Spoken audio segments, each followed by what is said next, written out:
தை மாதங்கிறது இதுவரை இல்லாத சிறப்பு என்னென்னா ராமேஸ்வரம் வந்து பாவ புண்ணியம்பாங்க. பாவ புண்ணியம் கிடையாது, மங்களகரமான புண்ணியம். காசிக்கு போயிட்டு வந்து ராமேஸ்வரத்தில் நீராடணும். அதே சமயம் தை மாதம் எந்த அமாவாசைனா இந்த வருடம் குரோதி வருடம். இந்த தை அமாவாசை முன்னோர்களுக்காக தமிழ்நாடு மட்டும் இல்லாமல் வெளி மாநிலம் வெளிநாட்டிலேருந்து வந்து வேற திதி செஞ்சு விட்டு முன்னோர்களுக்காகவும் பிதர்கள் தோஷம் புத்திர தோஷம் இங்கே வேண்டிக்கிட்டோம்னா கண்டிப்பாக அது நிறைவேறும். இது வந்து ராமநாத சாமி பரிவர்த்தனையோட இதையும் அனுகிரகத்தினால நம்ம எத்தனையோ வருஷங்களாக செஞ்சுக்கிட்டு தலைமுறைகளை செஞ்சுக்கிட்டு இருக்காங்க.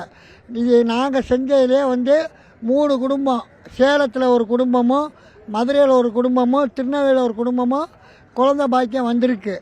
இங்கே நம்ம என்ன வேண்டி செய்கிறோமோ அதை கண்டிப்பாக நிறைவேறும். பிதுர்கள் சாபங்கிறது எங்கேயும் தீராது. இதில் வந்து அக்னி தீர்த்தத்தில் நீராடிட்டு புனித நீரான 22 கிணறு, இதில் வந்து உப்பு நிறைய இருக்கும். ஆனால் கடல்லையே வந்து வில்லுவண்டி தீர்த்தம்னு ஒன்று இருக்குது. அதில் வந்து நம்ம வீட்டில் எப்படி போர் தண்ணியில் இருக்கோ அந்த உப்பு தான் அங்கே இருக்கும். இது அந்த எவ்வளோ பெரிய கடல் நடுவில் போர் தண்ணியில் அந்த தண்ணியில் குளிச்சுட்டு நம்ம என்ன இவங்க வேண்டிக்கிட்டோமோ முன்னோர் சாபம். தை மாதத்துக்கு மிக சிறப்பு, எந்த மாதத்தில் இல்லாத தை மாதம் அமாவாசைக்கு ரொம்ப சிறப்பு. அதில் என்ன ஒன்றுனா பிரம்மகர்த்தி தோஷம் ரொம்ப நிவர்த்தியானது. அதே மாதிரி பூர்வ புண்ணிய ஜென்மம் அது ரொம்ப முக்கியமானதே செய்யணும். இந்த அக்னி தீர்த்த கடலில் ஒவ்வொரு புத்திரமும் 21 தலைமுறைகளுக்கு உள்ளே செய்யணும். பேர்கள் தெரியாட்டினாலும் அவங்கள நினச்சி செய்யும்போது இந்த எள்ளு தண்ணி தான் முக்கியமான இது. பிண்டங்கள் செய்கிறதோ இது செய்கிற காய்கறிகள் கொடுக்குறதோ முக்கியம் கிடையாது. ராமேஸ்வரத்துலேயும் காசிலையும் காய் முக்கிய தத்துவம் வாய்ந்தது கிடையாது. அப்பா அம்மா பேர்கள், அதே மாதிரி அப்பா இல்லாமல் நம்ம தனியாக இருக்கிற ஏக்கத்தை தீர்க்கறதுக்கு ராமநாத சாமி அவதாரம் எடுத்து நம்ம எங்கள் பாவங்களை தீர்க்கிறாங்க.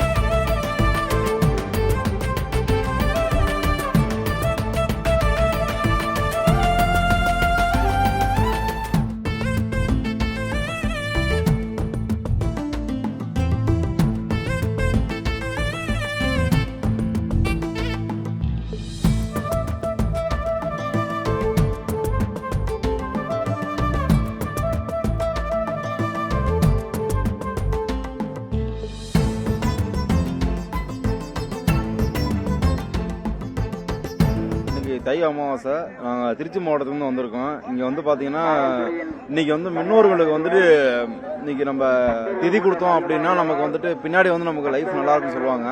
எனக்கு அது நம்பிக்கை இல்லை. பட் இருந்தாலும் எங்கள் அம்மாவுக்காக வந்திருக்கேன்.